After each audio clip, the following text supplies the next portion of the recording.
Have you ever noticed all that colorful advertising plastered everywhere? On apartment building entrances, inside elevators, on lampposts, at bus stops? Of course you have. They're everywhere. Anywhere you can stick a piece of paper, there are already several layers of them. Fresh ones on top, torn and faded ones underneath. A familiar cityscape, overgrown with spam like an old homeless man with dandruff.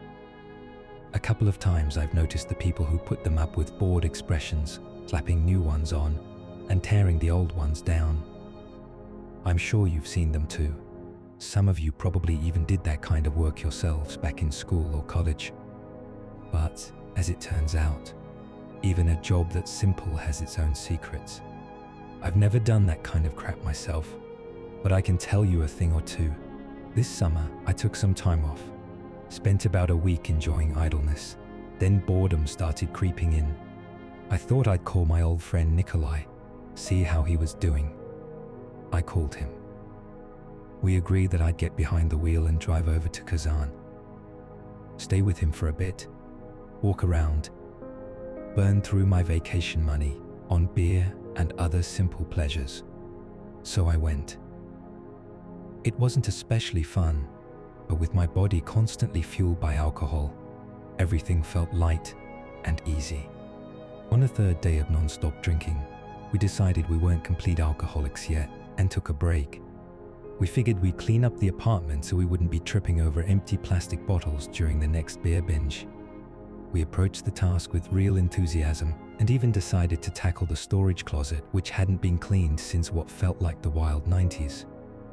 We open the closet door and see the usual: rags, shovel handles, a single ski, a bicycle wheel, and assorted junk, a gold standard collection of useless crap. My friend whistles and says, "I'll go grab some cigarettes first." You could tell his motivation to clean had dropped sharply. I sat down on the couch, scrolled through my phone, and thought, Nikolai's gonna come back and ditch the cleanup entirely. But I'm curious what he's got in there. Maybe some old Soviet radio, maybe something rare. I've always liked old electronics. I get up and start slowly pulling junk out of the closet. I set the battered ski by the door, lean broken poles and some boards next to it. I pull out a huge grocery bag stuffed with paper. When the front door opens, Kolya walks in, carrying a crate of beer and some chebreks. He sees me and suddenly gets agitated. "Ah, forget that shit," he says, gently nudging me aside with his shoulder and putting the bag of papers back where it was. I'd never noticed hoarder tendencies in him before. He didn't touch the ski, though it stayed there until I left. We're drinking again, cheerful again, reminiscing about stupid dorm stories. I'm getting sleepy. My gaze drops to the floor, and I notice a piece of paper lying there. Something about it feels wrong, unnatural. My drunk brain can't figure out what exactly, but my eyes keep drifting back to it. Eventually I go to the bathroom, come back, and pick the paper up on the way.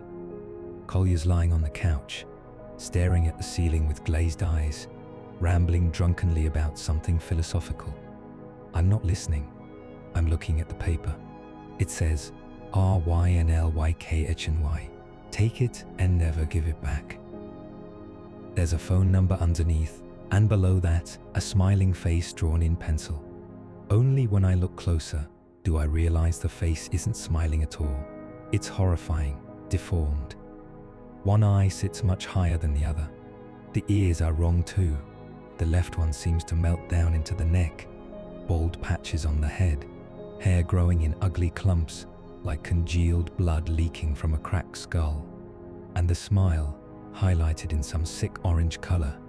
I immediately felt the urge to rip that face to shreds and burn it as fast as possible. I even started wondering what the apartment owner would say if I stepped onto the balcony and set the damn thing on fire with a lighter. I look at Kolya. He stopped mumbling and is staring at the flyer too. Looks almost sobered up.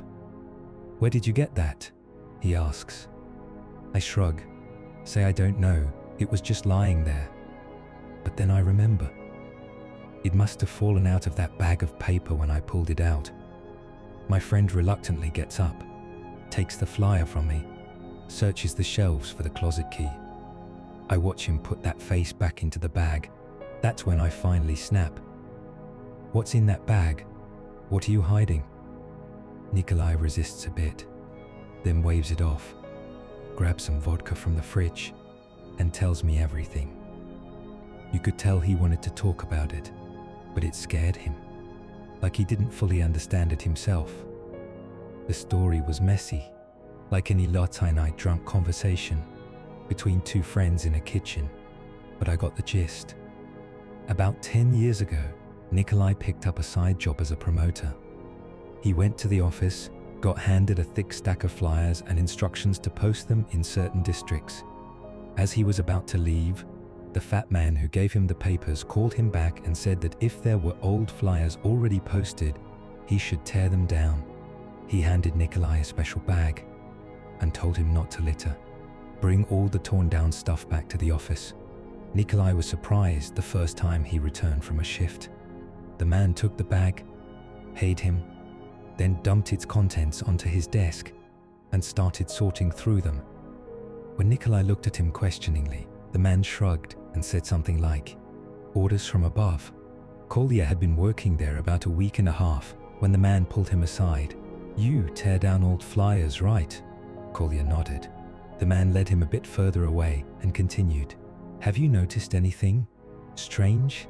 "No," Collier answered honestly. "Well," the man said, "if you do notice something strange, then put those flyers in the general bag, slip them into your pocket and bring them to me separately. I'll pay you an extra 100 rubles for each one." Collier thought for a moment and asked, "How do I know what's strange?" "You're not stupid. You'll know when you see it." After that, the man handed him the usual stack and went back to his desk. That was when Nikolai first started paying attention to the strange flyers. Here he paused, pulled out the dusty bag, and carefully set it on the couch. At first I thought it was some kind of prank or art project, but the more flyers Collier pulled out, the stronger a slimy cold feeling spread in my stomach. So strong that at some point, even vodka stopped warming me. The flyers were all different. Some glossy and colorful, others cheap with faint blue printing. The only thing they had in common was that they were all genuinely strange. Here are a few I remember especially well. A happy family preparing for vacation, children hugging their father on a beach. Except the father's face looks like he does to want to let his kids go anywhere. He's not holding his son. He's lifting him off the ground with an elbow crushing his neck. The child's legs dangling. The daughter is to daughter at all. Just a rag doll. The slogan reads, "It's time go and rest in the sea." A food delivery ad called Pono. A comically long arm holds out a tray with a fresh pizza, except the pizza is topped with pieces of cat paws, with fur, dog ears, feathers, and something that looks like a torn-out tongue. A white sheet of pear. Computer technician Valerie. Windows installation. Any software installation. Spiral removal. Anti-pyre database updates. Protection from paradoxical phenomena. Removal of fake friends from social networks. Establishing contact with the other side of the wire. Detection of dark guests in your internet space. Removal of all types of banners. Below was a photograph of that grey-haired actor who died back in the 2000s. I can't remember his name. A post-mortem photo. A medical services ad. Treatment of all illnesses through therapeutic agony. No anesthesia guaranteed. Let all diseases leave together with the screams. Clinic of Dr. Ivanogel Sharsky. The image above was almost torn off, but what remained showed a red hand with fingers spread wide. Sale of remaining parts. Buy 3 parts and get 30% off extraction and processing. This one looked very old. The text was barely readable. Another worn, glossy sheet showed creatures resembling rats, hairless, tailless, with long proboscises. The text had been torn off. Only a large stylized word remained: meat, great suffering. A short slogan, next to a schematic image of a human figure kneeling in prayer before several triangles. At some point, I started flipping through the flyers faster, trying not to look too closely, but still catching glimpses. Skin from jackets. Hurry to crawl downward this autumn. Buying curves of all types. Expensive. Give your loved one their final breath. Surprises for the holiday of great silence. Can't sleep at night because of the ringing. Fine Glaciotep Republic of Decomposition. Sewing with instant healing. School of unnoticeable behavior. Want lots of silent guests at your party. Just dial the number. Nikolai grabbed my hand and said we should dig any further. At the bottom of the bag were old flyers from the 90s ones. You definitely should look at. I didn't argue. When we put everything back into the bag, I noticed my hands were shaking. We returned the pile to the closet, and Collier locked the door carefully again. The next day we tried to continue drinking, but the fun was gone. We only returned to the topic of the flyers on my last day before leaving. My friend told me that during his 2 months on the job, he'd torn down a couple dozen of those strange flyers.